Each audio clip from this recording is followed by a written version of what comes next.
All right, welcome back. I'm Dan Lukowitz. And I'm Zach Reisinger. And together we're the co-creators of the CRE Pro course. The CRE Pro course, baby. It's the best course out there. How you doing, Dan? Right. Hey, doing great. No complaints. Busy as ever. Things are great. And yeah, that's it. Very good. I heard today's episode is all about social media, how brokers are going to be able to leverage social media in order to get more listings, how to lease and sell more properties this year. And we've got some really great guests lined up for everybody. Very excited about this. And some of you may know Cachet from last week, and we're really excited to have her back. We had some great feedback from everybody, and they just wanted more Cachet. So we're gonna do a crowd pleaser and go ahead and bring her back on. And then we've got another next level mastermind. I would call him a funnelholic genius, but we'll see how he does. I'm sure he's gonna do fine. And I'm gonna go ahead and stick the link here into our LinkedIn group. Anybody who's in the group, it's an AMA, Ask Me Anything. So any questions you have about commercial real estate, about deals, about anything, it's an AMA for not only us, but for absolutely for everybody else who's also a CRE pro or thinking about getting into commercial real estate. Dan, tell us a little bit more about what you're working on right now, and I'll drop this into the group. Yeah, just super busy using. Yeah. So utilizing everything that we learn about and teach about in the CRE Pro course, been able to just really take it to the next level. And I closed 2 quick service restaurant transactions yesterday. Buyer was a buyer that bought another quick service restaurant sale leaseback of mine earlier in the month. They just closed on 2 more 1031 properties. Yesterday, we're closing another one in 2 weeks. I just listed a Dollar General today, 2 medical office buildings last week, a portfolio of 4 dollar stores earlier last week, and it's just been nonstop, man. That sounds like it. Well, what do you attribute this success to? I saw you had a Mercy One up as well. Yeah, those I already got 8 offers, and we're going under contract. So it's a heck of a market right now, Zach. I just attribute it to, sticking to the program, man, running with what we teach and, those tried and true things. That's the beauty here, Zach, is that you and I have been in the industry for a long time. We know what works, we know what doesn't work, and we really compile that all into the CRE Pro course. So that's it. I follow the playbook, man. Simple as that. I am having a difficulty posting here, Dan. Are you able to see that you're bringing people in now, or that this is actually going? Yeah, live? I can bring Cheyenne. I don't know if he's set up yet. Okay. Our friend's Dotine here. Let's see. Tried to drop that in. Looks like it's posting fine now. Okay, never mind. We're good. Okay, cool. Yeah, good to go. So let us know a little bit more about the Mercy One. What did you do in particular on that? Did it involve social media? Because I know that's primarily what we're talking about today. Yeah, totally. I mean, let's just kind of backtrack a little bit. So sold an $11.65 million Mercy One property about 2 months ago, and quickly reached out did exactly what we talk about at the end of the CRE Pro course, which is, we believe that the closing is just the beginning, right? So I took that property. I took my same marketing flyer that I used to market the property. I reached out to every single Mercy One property owner in the entire country and started getting new listings that way. At the same time, I obviously, have been leveraging my relationship with my seller. And I essentially took 2 properties off market and put them in front of a few clients. We couldn't get exactly to the number we needed to get to. And this happens to me time and time again. At that point, I spoke with my client. I said, hey, listen, we can get to the number you want to get at, but we need full market exposure. He agreed. And within probably 48 hours, we had, offers at and above asking price. So, really just leverage those same skills that we teach about inside the course. And, this is now going to be the 3rd Mercy One deal that I'll have sold for him this year. And, just really happy about it. Very cool. So what's going on with the course? What are you doing right now that's killing it inside the course? I know you're doing a lot of one-on-one training. You're doing mentorship. We've got a great price announcement as well. Do you want to go ahead and let them know a little bit more about that? And I'll put it in the comments as well. Yeah, absolutely. So, like you said, a lot of members of the course love what they've been through so far. They love the content and they're saying they want more. So they've signed up for one-on-one, consulting. We meet every week, one-on-one over Zoom, and they're just crushing it, man. We're building lists, we're databasing for tenants, we're getting on cold calls, we're building proposals, and we're winning listings. So really, it's exactly what we want to be doing. It's exactly what the course is designed for. And people are just so happy that they can not only benefit from the course, but they can take it to the next level and have someone to actually get them through and do those deals and get to those 5 and 6 figure commissions. So let me ask you on that, Dan. So we had this question last week by a brokerage that actually invited or that signed up their team. Why do we need extra work? Why is the one-on-one mentorship worth it? Or why are people using one-on-one mentorship, particularly in the terms of social media we're going to talk about today, but also just for deal structure, underwriting, all of that. What not does a course lack, but why is there a need for just that one next step inside of commercial real estate? Yeah, good question. Because the course gives you that general, well-rounded education, teaching you everything you need to know to be a top commercial real estate broker, going through all of the aspects, the databasing, the cold calling, the representation agreements, purchase and sale agreements, letters of intent, marketing, database management, pipeline management, escrow, closing, remarketing, all that good stuff, right? Woo! It shows you everything. And at the same time, afterwards, right, these participants are so hungry for those deals. They want someone to sit there and make those cold calls with them. They want real, live, on the fly feedback, right, about their cold calling techniques, about their email templates, about their marketing. And, at the same time, it's really an art, Zach, as you know, to price out a property. And these individuals are employing us to mentor them, to help them learn how to put a cap rate on a property, how to talk to a seller, how to take things, through every aspect and every step and then get to those closings. And at the end of the day, Zach, it's always about value, right? That's what we say, provide value and everything else follows. So individuals that feel that what they're paying for provides tremendous value because it's going to get them to those 5 and 6 figure commission checks.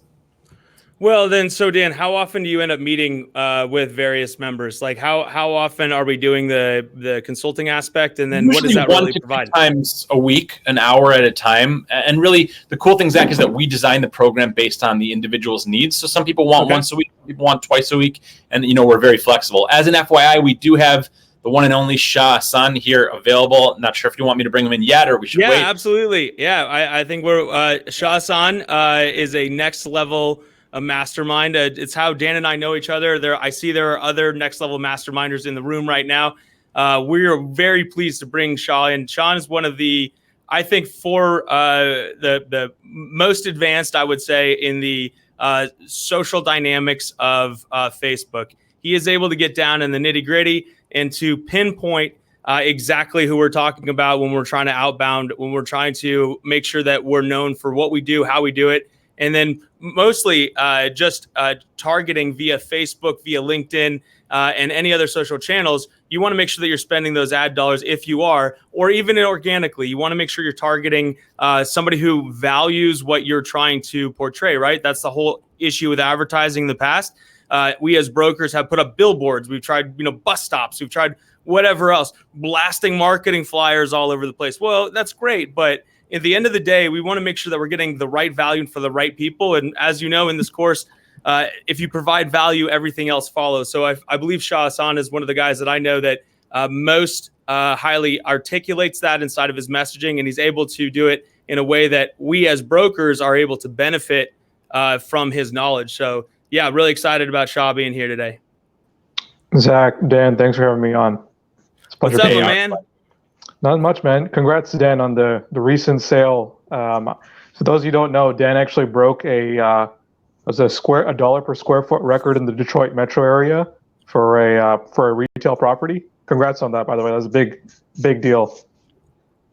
Hey, so Sean, I gave you a little bit of an intro, but I wanted to have you introduce yourself a little bit. I know that not only are you a soon to be a practicing lawyer, but also have a great interest in not only real estate, but the ability for real estate professionals like Dan and myself in order to get our, as well as all of our CRE pros, to get your name in front of the right people at the right time, and do it at a cost-controlled method. It's easy to get out of control in spending in Facebook ads, and you and I have done that as well. Sometimes it's trial and error, but other times, you want to make sure you're using your marketing dollars efficiently. One of those ways is Facebook. Another one might be LinkedIn. What is your background in that? What is your interest in that? And then what is sort of some of the outlooks that you have in terms of social media and engagement for CRE brokers or those that are trying to get into the business, or really any business people? What would you say? Yeah, so a little bit about myself. So I'm actually a student. I'm studying law, and I'm also studying real estate at the University of San Diego.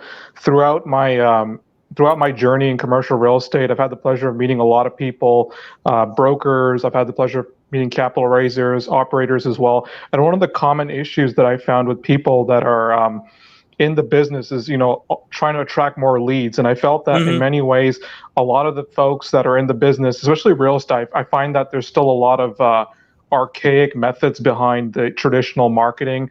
A lot of people are still relying on very much old school forms of marketing, such as going into in-person networking, relying on, very generic forms of advertising like newspapers. And for some reason, when the pandemic happened, I think that was like the impetus for me to figure out, okay, how can a professional in real estate continue to generate leads in an environment where all traditional means of marketing has been cut off? So that's what sort of brought me down the pathway of understanding funnel building, Facebook ads, and in general social media marketing, because I still think that it's something that brokers and capital raisers and so many commercial real estate professionals are underutilizing. Whereas I think the folks in the residential space, I think they're doing a better job. Agreed. But I think we in the CRE space, we're still a little bit behind. And I think in terms of what I want to bring to the table or how I want to add value is just, be able to help people build a foundation for being able to understand modern marketing and why they should consider Facebook ads or social media marketing the same way that you guys have embraced it and you guys have grown your own businesses respectively. Yeah, absolutely. And we're going to talk a little bit more, sort of do a cross interview between you and Dan, because I will admittedly tell you that Dan not only leads the course or leads the module inside of the course for LinkedIn, because one of the reasons is because of the reason that we're here today, which is LinkedIn Live. And he's been granted a license for that because he's an active participant. I can tell you this firsthand, that Dan spends a lot of time engaging meaningfully with his I call them Dan fans, but also just like, anybody that reaches out to him, he's more than welcome to give his time and provide value. And when he does that, it has to do with not only the comments, following up on the comments. A lot of us are more inclined to just like post and just say, okay, it's out there now, I did my duty for the day. But that's just the start for Dan. And it is just like he was saying inside of the course. It's, sometimes it's not the action, it's the reaction, and the reaction to that reaction that actually it means something. Go ahead, Dan. Yeah. So here's what I want to say. Like I had an episode of my show last week. Somebody asked me, give me an example of how social media is impacting your business, right? Because I get it all the time. They say, hey, Dan, I know you've got 13,000 followers on LinkedIn. You're very active, but like, what does it do for your bottom line? I'm going to give you an example right now. I have 10 listings. Okay. 5 of those listings came from social media. One of them came from a podcast. Somebody reached out. They said, Dan, heard you on a podcast.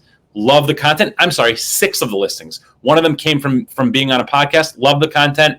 Here's a property up for sale. Can you list it? Great. The other one, I had a developer reach out saying, and I never met this guy in my life, still haven't ever spoken with him on the phone. He said, hey, Dan, saw your content on LinkedIn. Love what you're doing. I've got a portfolio of 4 dollar stores. Will you sell them for me? Okay, great.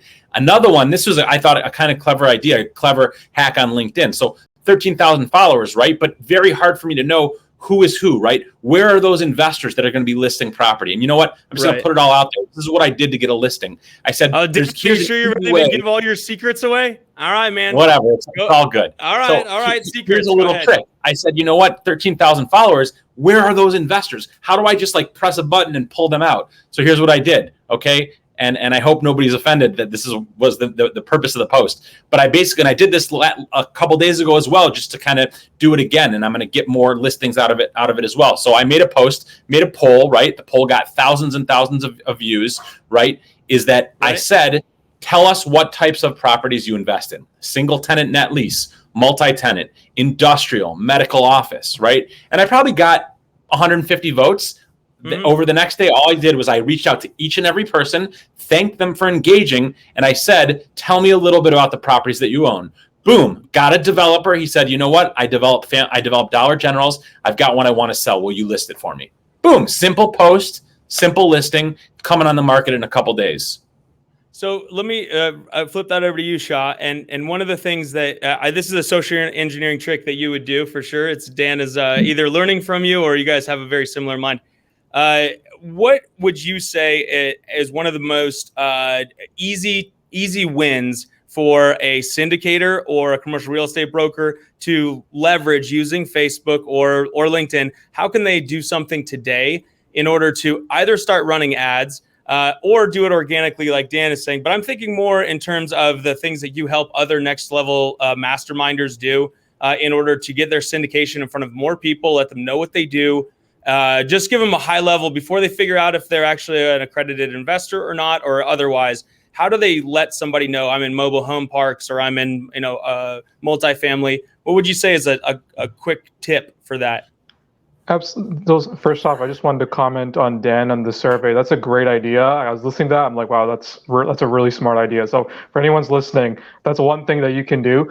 Another thing that maybe, or another strategy that might be useful is to actually think of your avatar and identify what is an avatar. Can you give a high? I mean, again, as you were saying, commercial real estate agents and brokers tend to be a little bit behind in terms of their direct engagement because we just put a marketing flyer out there and people want it. So what's an avatar and how does that matter? Yeah, so an avatar is essentially a profile of your ideal customer or your ideal client, right? So you want to be able to identify with precision who is this person, where do they live, how old are they, what are their short-term goals, what are their long-term goals, what are their values, their challenges, their pain points, what problems do they have, what solutions can you provide, what do they feel or believe, what outcome do they want, what result are they looking for, how can you provide that outcome and result that they're looking for. So a simple framework that anyone can, a simple framework that you can use to actually think about how to frame or position yourself as a broker is, think of your ideal person that you're trying to go after, think of the problem that they're having, think about what action they can take to get a certain result. So that could be call you, that could be sign up for my ebook, that could be sign up for a webinar, right? So yeah. And the reason you want them to take the action is because you can allow, you essentially, by taking this action, you're ensuring an outcome or a result, and that result is directly speaking to their problem. Okay. And by taking that action, you can help them achieve a desired result by explaining what you can do for them. So in the case of Dan, he's like, it could be a valuation report. It could be, connecting him with other brokers that maybe other brokers that may specialize in a property type that he may not necessarily know very well. But the 4 pillars that you want to establish are, you want your prospect to actually desire change, and that desire to change needs to be stronger than their desire to stay the same. So in the case of a seller, they need to take an action, right? We're trying to motivate them to take an action. It's just like we do in sales. We're trying to get them to not do nothing, right? Do something is the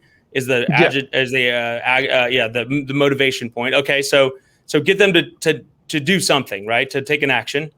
Right. Second would be, you need to build trust with this prospect, right? So you have to be able to resonate with the audience. So for example, if your audience is, let's say women between the ages of 45 and 55, you're not going to use the same language that you would use when speaking to a millennial, for example, right? Yeah. So you have to speak their language. You have to make them feel comfortable with you, and that's very important. Another way you can build trust is through testimonials or going on other people's podcasts. For example, if there's someone that is very respected in the industry, joining their podcasts and having that association is a way for people to build trust. And that's why podcasts have become so popular nowadays, because of the fact that it allows you to see who's associating with who, and you can get a quick idea of what kind of circles people are hanging around. So that's another way of building trust and also building credibility. Let me ask you one question on that before you move to the fourth one. So Dan and I advocate this regularly, and this is part of the social media module. And I'll give away a little quick tip. I'm not going to give you everything, guys, but I'll give you a little quick tip. So what Dan says frequently is one of the aspects is figure out not only who you want to be, but who is in the same circle as you are, right? So that could be a podcast. It could be whoever you're trying to be. And then some of the steps that I'll have Dan go through in a second is like how to not only befriend them, but like make sure that they know that you're on equal playing field. And as you said, Shab, maybe that's in a different geographic region. Maybe they deal in a different asset class. Whatever it is, that you guys can then work on talking to each other about, what you do and who, what's working right now. But I have a question on that for you, Shaw, is how does somebody find out what the other people are that follow that person? So if you really like, I don't know, Barry Wolf, for example, right? Big social media following in Dan's field. How do you find out who else is actively engaged with Barry Wolf? And how do you help yourself while not hurting Barry, for example? So the question is, how do you help yourself? How do you find out who those people are that are following or that are like in a similar field, right? Or a similar, like of similar interest. And then from there, how do you work with them in order to expand your network, right? Beyond your 10 or 15 people that inside of your same industry, because you guys probably all know each other. I mean, if you think about our next level mastermind, we're all connected to mostly the same people. That's why you see a lot of the same people in the same podcasts. How do you expand your network beyond that to maybe open yourself up to more viable customers or clients or prospects? That's a really good question, and I'll just give an anecdotal story of how I was able to, for example, expand my reach. One of the things that I did was I used to write articles on industrial real estate. And through writing these articles, what happened was that I would actually have people approach me for industrial real estate deals. Mm-hmm. And the reason those articles provided value to the people who read them. So you guys have been harping on this for a long time, but always find ways to give value. Always find ways to, give something without any expectation of, having someone return the favor, right? That's a really important element of relationship building, is be someone that's willing to give. So I did that in the form of writing articles. Some people may find that writing articles isn't necessarily something they're comfortable with. Maybe they prefer video or podcasts. But that's part number 2, and I'll have you get to the fourth one. But that's number 2, where you're validating not only yourself, but you're providing value, but you're saying, look, I'm a knowledgeable resource in this area. If you have questions, reach out to me. Happy to help, happy to provide value. And if it so turns out that you could use my services, great, let's do that. If not, I can connect you to the right person who can, because this is my world and I know those people already. You don't have to go forge those relationships. So that's sort of like the number 2 and the fourth one is what? The fourth one is validate. For example, validate your value. And the reason I say that is sometimes when people, they see free, like for example, they see a free lead magnet, they're automatically suspicious because they just think, oh crap, like I'm just gonna give my email. And what's a lead mag? Just so we know all the terms. The lead magnet is what? A lead magnet is any sort of free piece of content that a prospect would put in exchange for an email. So sometimes what happens is that prospects may feel weary about giving away their email for content, because in the past they may have, they may have had a bad experience with it. They may have been hard sold on something. So you want to validate. For example, if you're giving away something for free, validate, explain why this content is free. You can just, that's a really important part of any sort of funnel building activity, is explain why something is free and be very honest about it, right? Just say, this is free because this is how I connect with other like-minded individuals. It's a great way to build my network, right? Don't try to hide anything. Be transparent about why you're giving something away. So that's the fourth aspect. And by doing so, you're building your credibility, because at the end of the day, credibility and trust are the key motivators behind why someone would provide value in any offering or any service that you provide.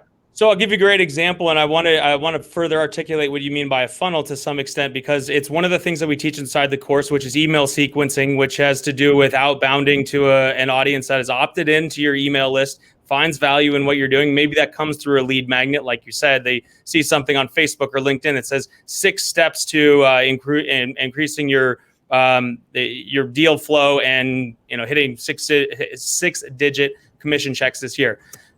So you provide that first maybe you provide one at a time, maybe you provide all 6 at the same time, but you know that audience has opted in and said, yes, I would like to receive more emails. And then maybe every week you follow up with a newsletter, or you follow up with an email, making an offer. One of the things that you have helped us do is we have now set up for CRE Pro Course, available at creprocourse.com. We have now set up a incremental week over week, where we're sending out one of the modules, or at least part of the module. There are 26 modules in our course, so it's a lot of information. But each week we're focusing in on a specific module, and that module then we give away that part of it, anyways, to show our members or show our people who might be interested in the course what it is, that it's professionally done, and so on. Because if not, they don't know, it's behind the veil.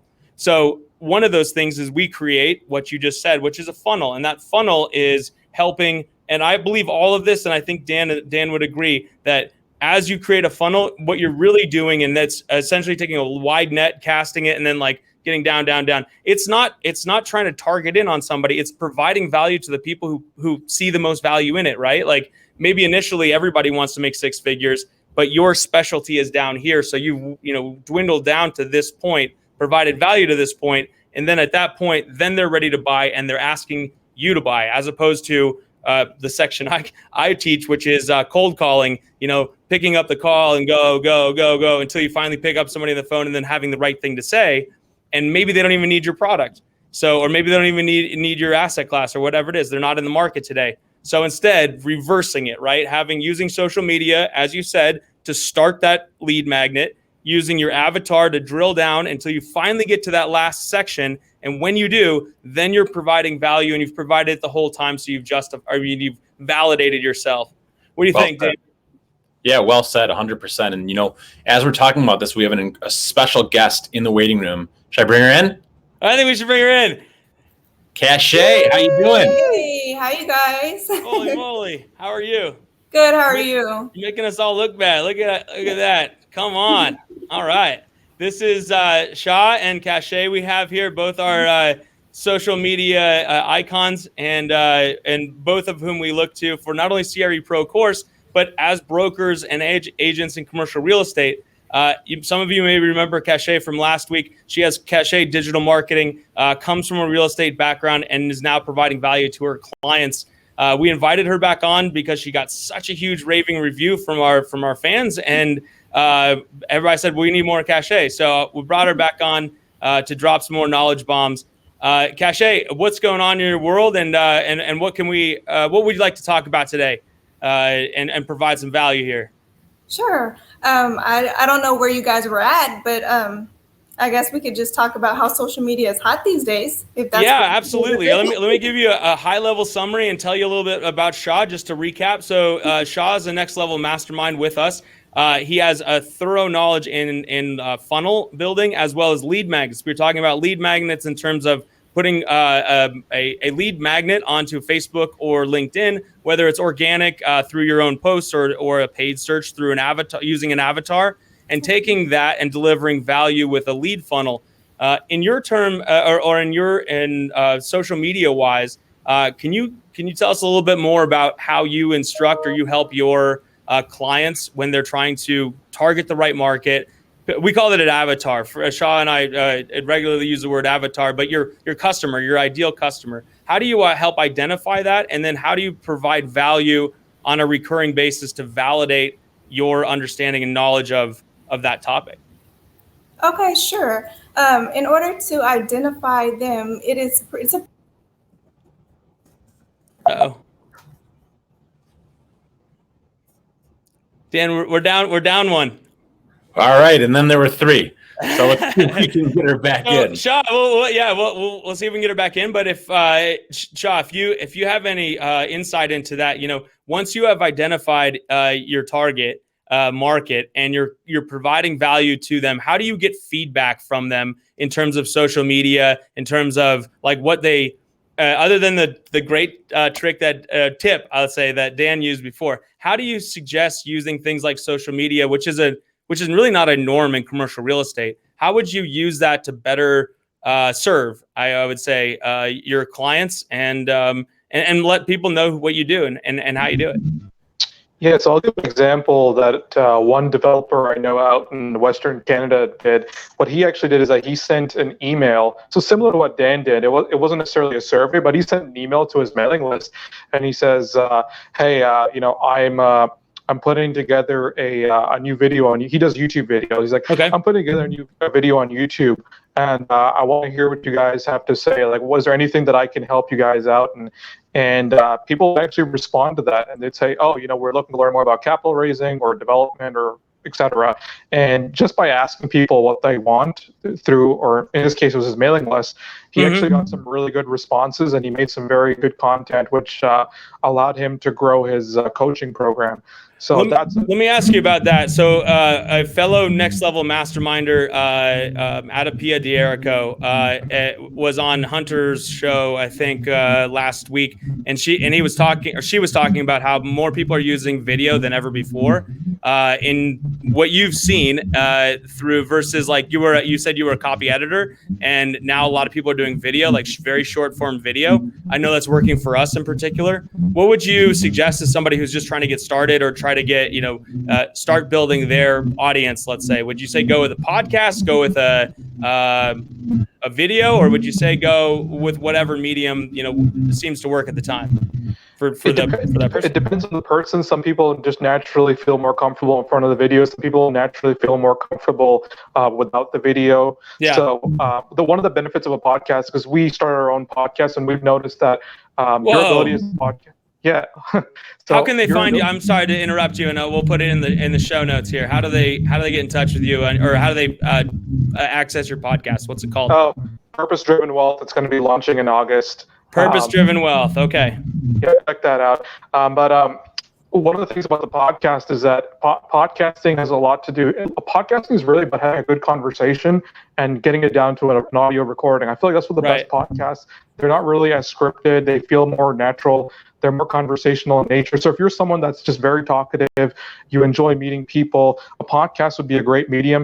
Okay. If you're someone maybe a little bit more reserved, let's say maybe you don't necessarily enjoy, or you prefer rather just recording yourself in front of a camera for 30 seconds or a minute, then uploading it, then video might be a better medium. That being said, I do believe both of them are really effective. Ideally, you want to do both. Videos, in my experience, a fellow next level masterminder, Fletcher Wheaton, he's absolutely killing it with the videos. Okay. One of the things that he did was that he added subtitles to his videos, and it's actually made a huge difference, because I think a very large percentage of videos are actually watched without subtitles. They're watched with the audio off. So having subtitles is actually really useful. That's a great tip. I think one of the advantages of videos is that you can start with 30 seconds to a minute long. So that's a very easy way to get started. Podcasts tend to be a little bit, they tend to be higher budget. You got to have more, you need to have a team to edit it. You need to have you need to have guests, you need to do outreach. So I'd say a podcast is a bigger commitment, but for those who are actually really dedicated to the industry, I would recommend the podcast route. But if you're looking to get a quick start, hey, pull out your phone, make a 30-second, 1-minute video talking about something that you feel is important, something that you saw, something that you're noticing, or something you believe will impact your market or your asset class. That's an easy way to get started. And if you do that, even just like once a week, that's a very low effort way to actually put yourself out there and build credibility. Because we got one of the premier podcasters right next to us here, Dan. What would you say? What was your evolution in that, and what was your? I mean, I know that I work with you on a daily basis, and you don't have to be super technical in order to get a podcast going. Did you start off, Dan, with just a voice podcast, or did you start out with Streamcast right away? Yeah. So what I did was I said, I want to leverage other people's network and let them push me out there. So I made it a point of speaking on 3 to 4 podcasts a week. And I just mentioned earlier in this live event that, I have a listing right now that came from somebody else's podcast. So how did you get those initially? How did you contact those 3 or 4 people? If you want to get started today and you don't want to start your own podcast, as Shaw said, it could be expensive, could be technically difficult. Well, first of all, how would you suggest doing that? Reach out to me and I'll make introductions. I do this for people all the time. I'll make introductions to people I've spoken with and people who have great shows. That's how I got started. And really, I was doing a live podcast in the studio, a streamcast actually with audio and video. And I went in there And as soon as I walked out, the guy who owned the studio came out, you know him, Paul, and he said, dude, you need your own show. And I started thinking about it. I said, you know what? It's great to be able to be on other people's shows, but let me be able to control the content, right?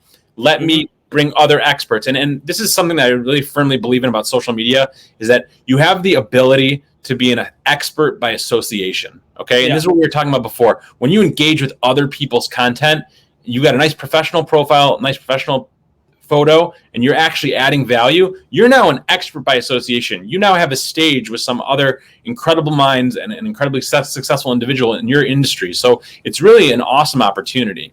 So I think you answered my question there from before, which is, you don't need to necessarily outbound to the people who might be reading the stream or might be like engaged with the other like-minded or like similar industry people. As long as you're providing a good insight and good comments, in that case, you're at that point, like you're becoming validated and they're reaching out to you.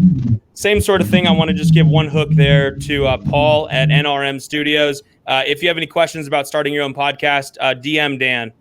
We've got a great guy for you, and we want to give him big ups because these are the guys that produce the course, and we get accolades every day of people who are like, this production is amazing. We're very happy with what the quality is that we're getting in terms of the production. So that's video and streamcasting and podcasting. As Shaw said, it could be a little bit complex if you're just trying it on your own for the first time. If you want to get some professional advice, talk to Dan and he'll connect you with Paul at NRM Studios. Yep. Shaw, let me ask you, are you doing your own editing on your podcast? And then if so, are you also doing how are you getting in front of most people in August? Yeah, so what we're actually doing is that we're outsourcing the production because honestly, our time is not best spent, figuring out how to splice certain audio clips. And quite frankly, anyone who's in the brokerage business, their time is not best spent, doing the production themselves. Unless you have a training, for example, in audio production, I wouldn't recommend it. In terms of getting it out to the most people, one of the things that we're going to do is that we have a preview episode.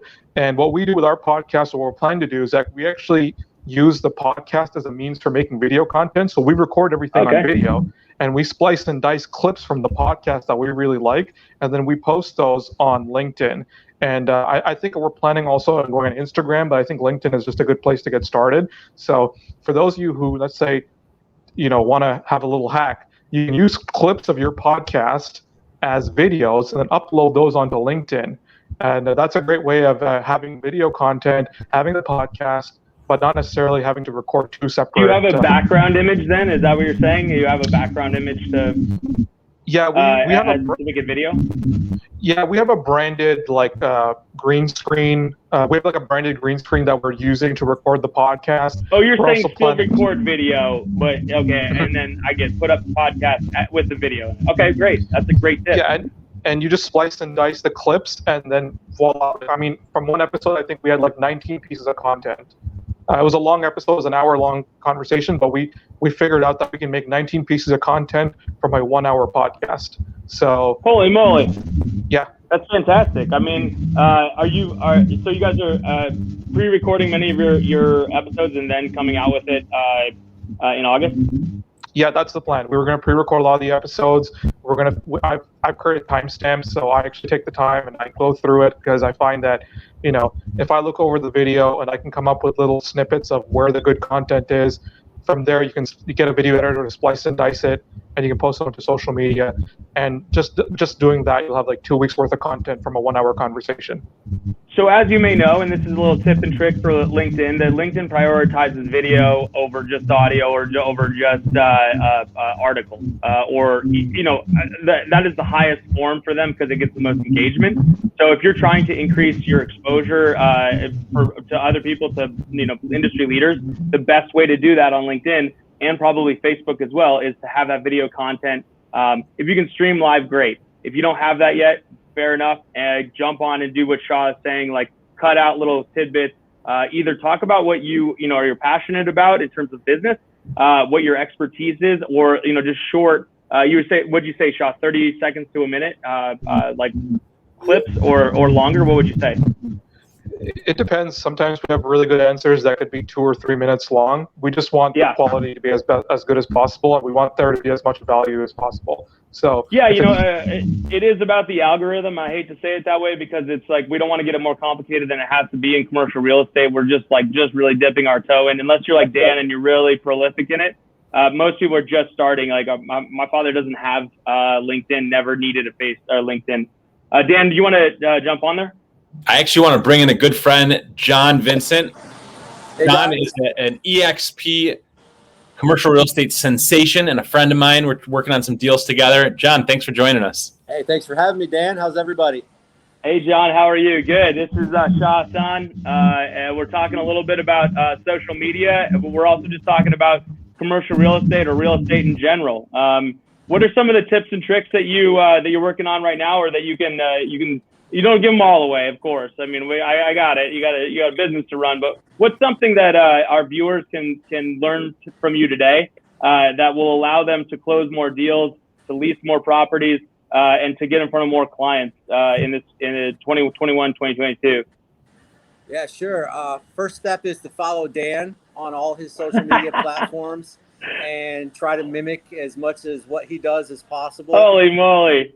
You're paying this guy, Dan. I think that's the case, man. It's worth it. The second step for me is always come from a point of adding value, and how can you help, and how can you live? What is providing value and helping people? What would you say is like just an insight? We try to advocate for that as well, but I'm sure it means something to everybody, or something different to everybody. What would you say is something you do to provide value to your longtime clients now? For me, it's about pretending I'm Cupid and playing matchmaker.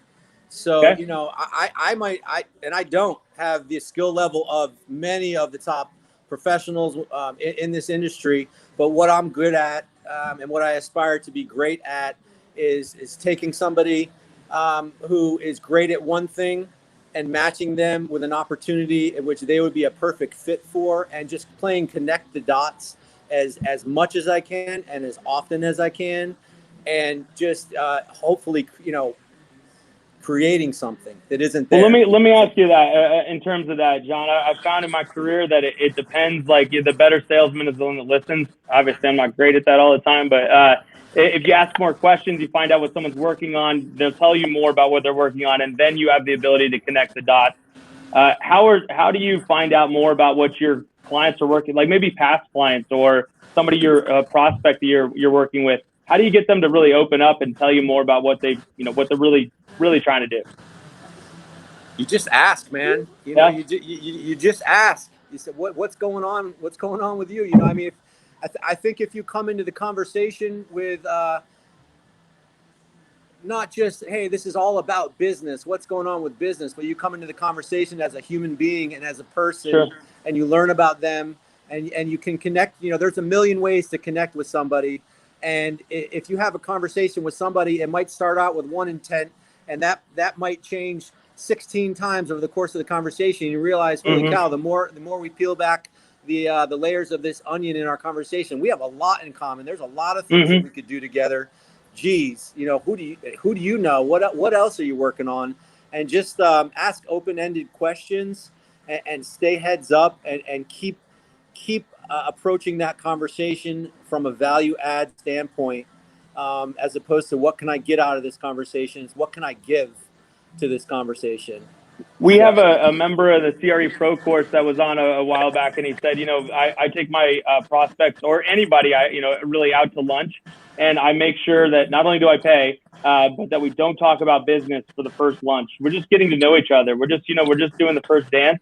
And should we decide to work with each other, like to work with each other, maybe second or third meeting is then like, okay, let's now talk about business. Let's not boring stuff, but like, let me get to know you first and make sure that it's a good relationship to begin with, because we all want to do business with people we like. People want to do business with us if they like us, and it's easier to go that extra mile. John, I've heard about you, I know about you, and I know that you do go the extra mile for your clients, and it's easier to do that when you deeply care about them and that you really take an interest in them and their lives, and you're willing to put that extra 2 or 3 hours in at night in order to get the deal closed the next day. So I think it's important to know your clients on a one-on-one basis. What do you think, Shah? Is that?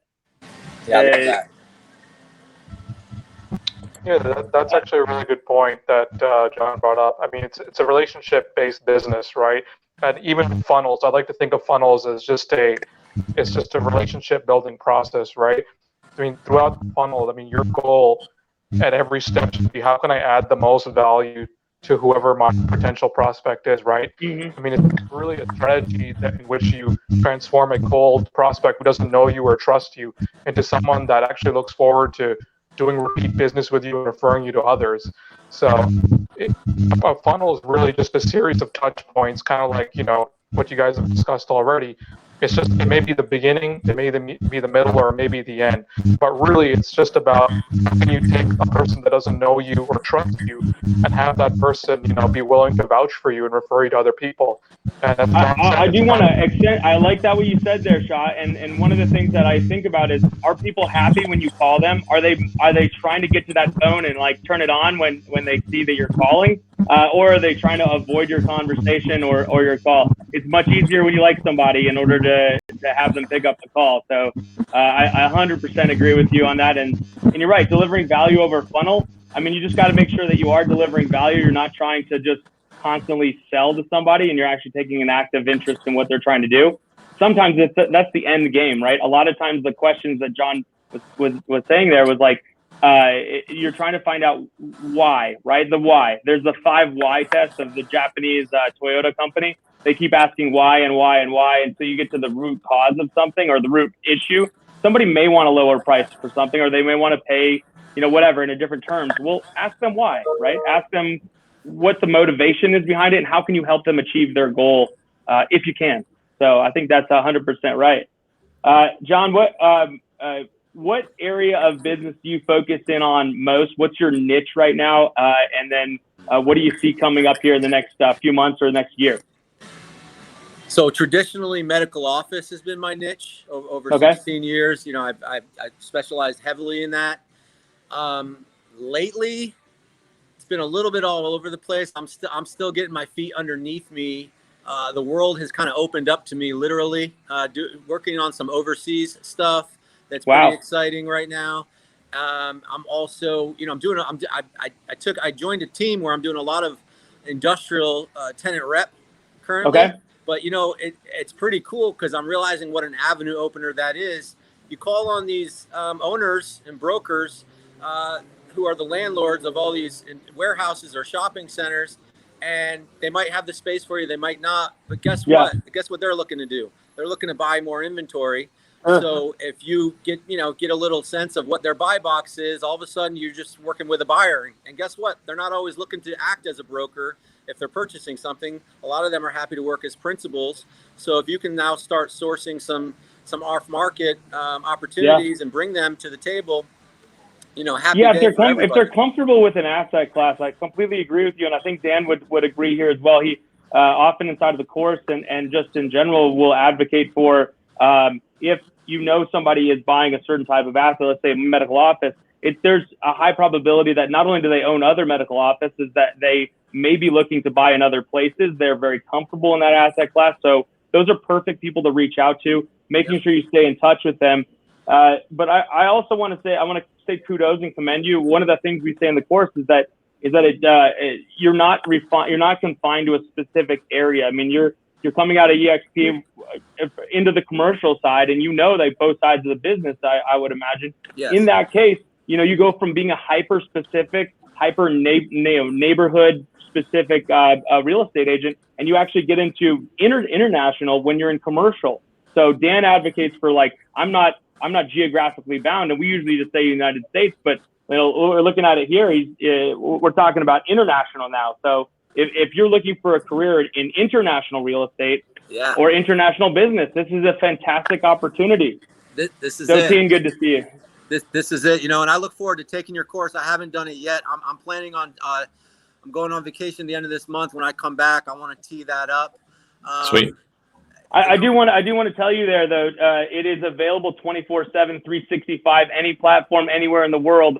You can view this on vacation, my friend. It is like vacation to listen to me sometimes. I'm going to be chilling on vacation. All right, calls, I'm sure I'll be reaching out. But for the most part, you know, I'm going to be relaxing with the family. But when I come back, it's all business and ready to rock and roll. And, you know, like you said, you know, the fact that it's globally available is exciting.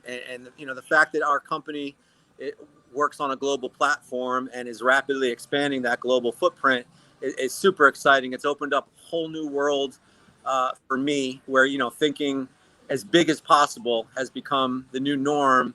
And Mr. Worldwide, why not? You know, why Mr. not? Worldwide too. That's it. That's it.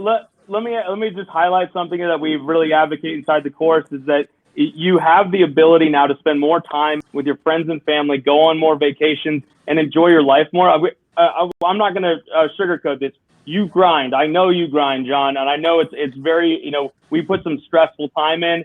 Negotiations are a lot of bit harder inside of commercial than they maybe were in residential or in another field. Sure. But it's work hard, play hard. And so when you have time with your family, you can do this business from anywhere in the world, or you can take time off and spend it with the friends and family, people you love.